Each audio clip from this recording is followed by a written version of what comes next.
Njalo ke loo nto, injalo loo nto. Nokuba nifunde nayityekeza, asali nto nathi kodwa sanokuzifunda zivaliwe. Nolo lwazi ke sithi silifumane eqweqweni nalo aliphelelanga. Hlukanani nokufunda zivaliwe, kuba ulwazi oluncinci luyingozi.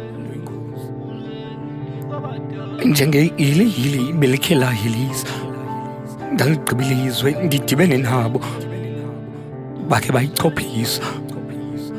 Ndithe ke ndofumanisa ukuba le nto ibingaqalanga izolo. Noba omkhulu nabo sebelele kubandayo, nabo bahlulekile. Nathi ke sithi sele siyibona, siyibethe ngoyabo, kodwa ke nokukuthula nako ingathi ngunobangela wayo yonke le nto.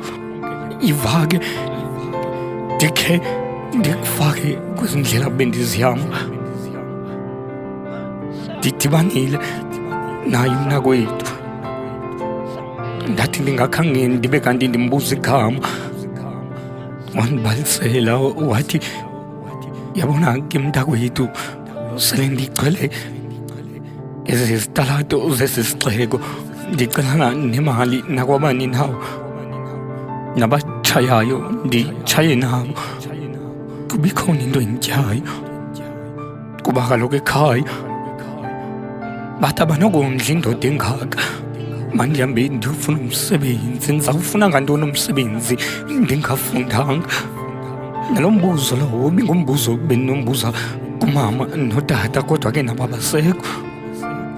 Baye bandikhupha ke omakazi nomalume, bathi ndawubona uba ndiyawulala phi ngokuhlwa namhlanje.